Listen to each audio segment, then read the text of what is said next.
Yo, what's up, everybody? Thank you for tuning in to yet again another fantastic indie creator interview. It's your K-Producer Cody, and we're keeping it geekly with our good friend Jeffrey Haas, here to break down the end of all Terminus and his awesome podcast.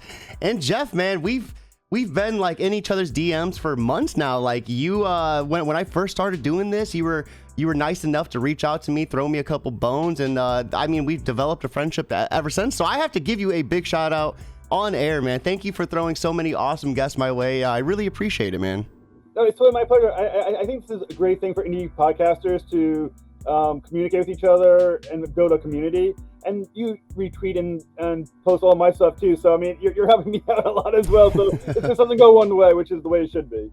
Yeah, and I mean, it's that, it's that saying, a rising tide lifts all boats, and it's awesome to kind of see everything kind of work and going hand in hand with each other. So real quick, before we dive into things, man, like, how have you been? Like, what are you reading lately in terms of comics?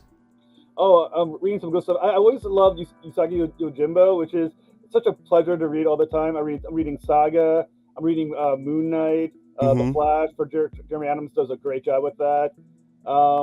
God, I'm reading Spawn, all the Spawn books. I love such a big Spawn fan. Some awesome Spawn books are coming out as well. Speaking of books, though, you have one that's coming out the end of all Terminus. So, let's dive into who you are and how you got into creating comics. I mean, I'd like to kind of paint the roadway leading up to the book we're going to be talking about today. All right, I've been a comic book nerd for probably about 35 years. I'm a second generation comic book nerd. My dad was a kid growing up buying comic books, and when I was old enough to start reading, Dad's like, "Hey, comic books." And I was like, "Okay," and then it never stopped. And I've been buying them ever since. I like to brag once in a while that I have every Green Lantern comic book, 1960 to now, every single iteration of Green Lantern. Wow! I own. Yes, it's a collection that goes over 1,000 issues. I'm very excited by that one. It's just, they're just so much fun, and they get in your blood. They become almost like friends. Maybe it's a weird word, but friends. Like, in a long day, you pick up your comic book, you revisit these characters you haven't seen in a month, and you enjoy their adventures. And I really always loved it. And around 2025, we're about 25, so that'd be 2005, 2008, somewhere in that time frame. I decided to start writing my own comic books. So I figured, what the hell. And I've been writing comic books for the last about 13 years or so, on and off. So what came first, the chicken or the egg, the podcast or the comic? The specific comic book or writing in general? Well, just you writing comics, So did you start podcasting first or your comic history first? Comic history came first. Comic history beat it by, maybe 8 or 9 years. Wow. So what kind of drove you to want to cover comic books as well? I mean, you cover all sorts of media, like TV shows, all stuff, novels, but what made you want to kind of dive into that media? Well, the first thing is I started writing articles for a website that used to exist. It's down now. It's called Project Fanboy, or Fanboy Buzz, whatever they called it at the time. And I started writing articles about comic books called Issues. Was the name of the articles I wrote was called Issues. That's catchy. Yes, indeed. And I started writing them, and I decided as I was writing them, because I like to do a lot of research for my articles. I don't like people who just kind of bullshit and just kind of just randomly this is my opinion on why this character is the best. And I was like, I'm going to do research on the issues in the industry. And you can't talk about it without talking to people in the industry. So I started reaching out to people like Mark Waid and Ron Mars and getting their thoughts on this and that. And I was like, oh, this is kind of fun. Let's try to interview them completely. So that moved into interviews. I did something for the Outhouse as well at the time. Then I started doing, that took me to doing a comic book convention, BurrowCon. I was getting guests for their show. And then that moved into doing a podcast, public relations for a different podcast that I'm no longer a part of. And then I was like, well, if I'm going to do all that stuff, let's do my own damn podcast. And then there it is, Traversing the Stars. So where can people find that podcast if they're interested in listening? All right, Traversing the Stars can be found on YouTube. So make sure you subscribe. You can also, I just last week moved to Podbean. So I'm on Podbean now. Instead of, I was on Captivate, but now I moved over to Podbean. You can find me on Twitter under Traversing Stars or J-House Interviews, whichever one you want. You can find me on Facebook under Traversing the Stars. And you can find me on Instagram under Vector_Comics. You can find me on Hive. I don't know. You can look use social media. Use the word Traversing the Stars. You're gonna find somewhere. And we should have some of those links in the description as well. So if you guys don't want to go out into the landscape and search. We have some of those rounded up for you. So, I mean, the end of all Terminus, this is still in pre-launch, guys. Right here is the link. Be sure to follow this. Pre-launch followers are important. That's the easiest way to get alerted when this goes live. You know, what is this story about? I mean, the interiors, the cover is just gorgeous. You know, give us an idea of what we're looking at for the story. All right, Traverse, the end of all Terminus is what I call a science fiction apocalyptic epic. So basically what the story goes is that the universe is being torn apart by what's called the Great Rip. And it's sort of like dark energy run amok, which is pulling all the atoms of things apart, causing massive explosions and death of planets, stars, things of that nature. The last 7 sentient species in the universe have come aboard with what's called the Terminus, which is a ship that's built on Earth. And their attempt is to escape the boundaries of our universe, to get away from the Rip. And hopefully, their hope is that there's something that exists beyond the boundaries of our universe that they can go to safety. And the story follows these 7 species, which is about a ship of about 250,000 individuals that's trying to escape. And eventually, by the end, we're going to go down to about 8 to 12 individuals. So there's a lot of death coming, a lot of carnage. But the idea is to explore these 7 species, all very different, culturally different in how they present themselves. And the question is going to be, how would these 7 species survive not only the situation, but each other? Man, I love it. It sounds like a really like horrific sci-fi, like Noah's Ark in space, man. What was like your mindset? You're like, what was like the psychological like aspect of this when writing this? It sounds like such a dark story. I love it. Well, like I said, it kind of came up with the individual characters and the cultures I wanted to explore. But I figured a lot of them have to die, and a lot of them are going to deserve to die. So, but the key isn't just going to be action destruction, though there's tons of it. I mean, the first couple of issues, I take out quite a few. But a lot of it was to be, how would these different types of philosophies of culture and individuals interact with one another and deal with this kind of crisis? So I created 7 different species, one being human. So I didn't create the human species, obviously they already kind of exist. So I created the human species, like 6 more I created, with the idea that to explore bigger ideas. But of course, like I said, you got to kill your babies. And so I decided to wipe out most of them. So what goes into creating like a whole species? It just seems like there's so much that you have to do to make it work. There's a lot. I mean, basically, there's a few templates you can follow. I mean, I won't lie. When like I have a species called the Getadakians, and with the main character called Thraxus, who's really badass. And I thought, I'm gonna lie. If anyone looks at that species and goes, they seem like they don't look, but they seem like Klingons. Yes, they do. I mean. There's certain aspects of these characters that are just templates that you kind of have to follow. That's kind of like your basic tropes of a culture, and then I built upon it. Some of what I built upon it was based on the primary leader of that species, and as the character developed, the species developed around him. So some of the deep, like I had a character, like I said, like Thraxus. He was a warrior species, and I had a few concepts of what they were going to be like. But as I'm writing him, the species kind of started taking on their own kind of personality traits. A speech pattern that I wasn't considering at the time until I started writing it. That's like a whole new level of immersion when you're changing like the cadence of their speech. Right, and then there was like their ideology started inserting into the story as I was writing it. These belief systems started popping up as well, and I was like, I guess that's their species then. That's what they believe in. So this character definitely is the representative, and that's what he does. So it's kind of how it started developing. And then as characters species started interacting with each other, I decided to make one look, you got to kind of like stress certain differences. So the differences had to be stressed as the characters started interacting. And that's kind of where I came up with them. No, I love that. So who is the creative team involved on this? All right. Well, there's me. I'm the writer. There's the one who's really making it happen, Brad Shipp. He's the artist, inker. He's doing the gray tones right now. We're looking at black and white with gray tones, so that's him. Wow. If we do, though, make I think it's $3,000 as a stretch goal, color does happen. We'll be doing a color version, but to that point, we're looking at black and white. Lettering is done by Todd Tashioka, who's doing a kick-ass job. He's done some Image comics, can't remember which ones, but he's awesome. And that's the team.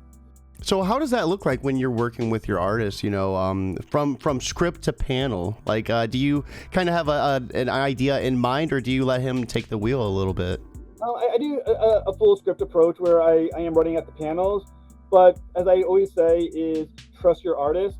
The artist is always visually better than you are. They're better at designs than you as the writer is going to be, because our entire life is visual. So usually what I do is I come up with the basic idea, then I give it to him, and then when he does something better, I'm like, okay, better, cool. Every so often, if he does something totally different, I'm like, that doesn't work. I communicate with him, and then we come to some discussion of what we want to do with it. But for the most part, I come up with an idea, he comes up with a better idea, and then I go with what he does. Oh, that is so awesome. So we have issue 1. How long do you envision this series running for? It's a long form series. It's not okay. It's not a complete ongoing. There is an endpoint that I have and a storyline I have in mind. A little bit of how long it's going to last is going to be a little dependent on the reader. If people are loving it, it's going to go a little longer, as I can tell more of the story that I want to tell. But there's a lot of aspects of the story that I want to share, a lot of ideas I want to put into the story. If people are like, all right, I have had enough, I probably will wrap it up within about 15, 20 issues, because it can be wrapped up almost at any point, get to the end. Once you get to the end of the universe, the story does end. So yeah. However, it depends on how long it takes to get there. And it could be 20 issues, or it could be a little bit longer. It's not permanent. I'm not looking at Batman 500 issues, something crazy like that. But it's going to be a longer form series with a definite endpoint in mind. So with this project in pre-launching, guys, once again, right here is the link, so you can follow this. Make sure you follow it. It's 100% free. And while you're at it, put this on Facebook and Twitter. That's also free as well. Word of mouth is very important. What type of tiers, what type of pledges are we looking at when you go live? There's a lot. I think we have like 12 different tiers. It's pretty cool. We have obviously the PDF, which will be $2. The hard copy is going to be $9. I know that's more than a regular comic book would be, but it's a lot cheaper than some of these Kickstarter, physical books too, though. That is true. And we're going to have alternate covers by Danny Valencia, who's kicks ass. We're going to have a crossover cover with Chris Michael of Crit. So we're going to have one of his main characters and Thrax's arm wrestling on the cover, which will be pretty cool. We're going to do a retail appreciation tier. We got mugs. We got T-shirts. We've got come on the Traversing the Stars podcast for $50.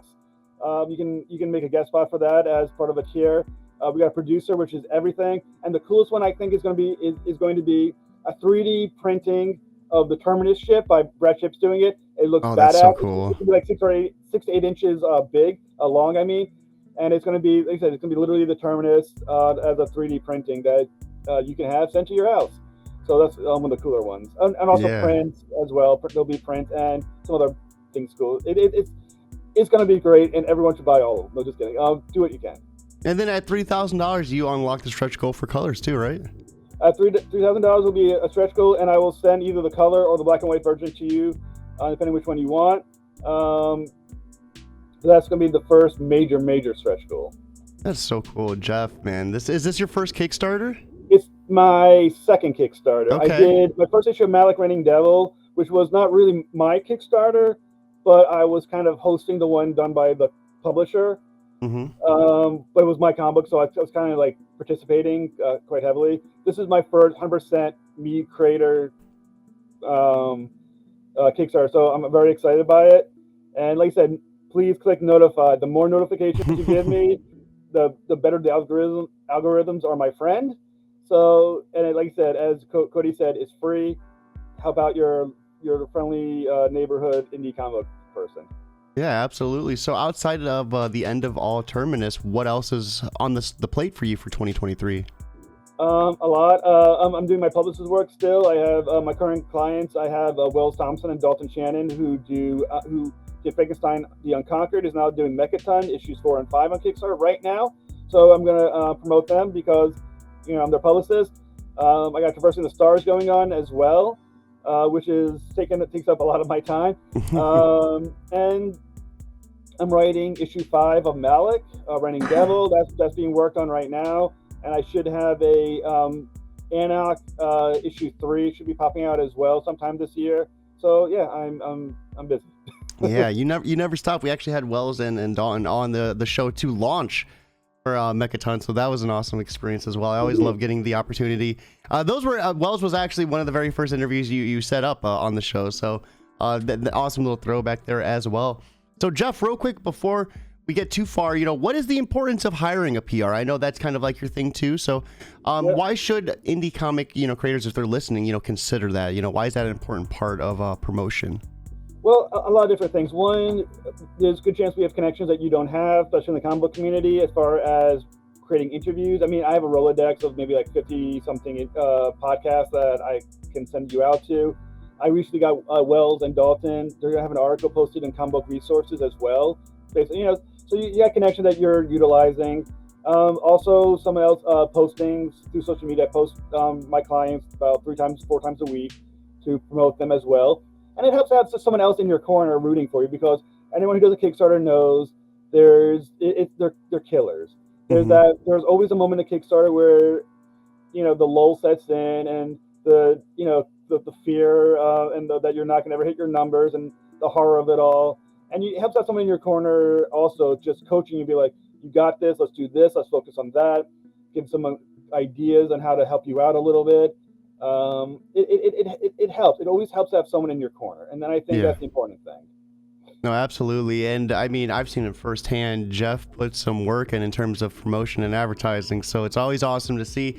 So Jeff, before we let you go, we always end the podcast on a really strong note, and that's where I get to ask you for a little bit of advice for anyone who might be new and listening, or even like seasoned and kind of just like stuck in a rut. So with that being said, for anyone who is maybe having trouble just getting motivated and starting, with writing or art or anything in between, what would be your advice to kind of help them just get started, just get that extra zap and that extra kick in their butt to get going?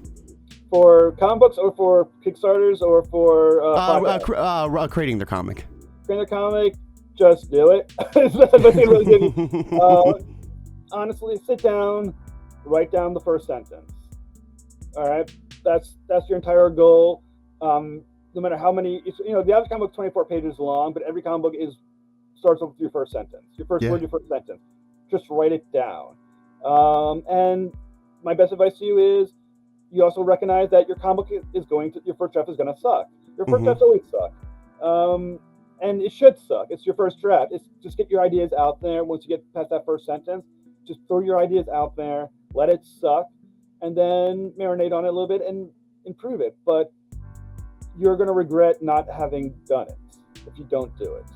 You don't want to be that 70-year-old man going, man, I could have done that, blah, blah, blah, but I decided it was too hard, or, I just was afraid. Just put it out there. Get it out there. It's yours. And you never know. You may find that this has been the most fun thing you've ever done, and you're going to write the comic that you've always wanted to read. Do it. That's my absolutely. Absolutely. I often read that when people are on their deathbed, the biggest thing they express is all the things they wish they would have done. All the things they wish they would have done is standing beside them at on their deathbed, and that's the last thing they could think about. So don't let that be you. Also, don't let you not following this pre-launch campaign. Right there is the link. Make sure you do that as well, because you don't want to be carrying that to your deathbed either. Guys, with that being said, it has been a fantastic Saturday. Jeff, thank you so much for joining us. I hope you all have an awesome day, but most importantly, guys, keep it geekly.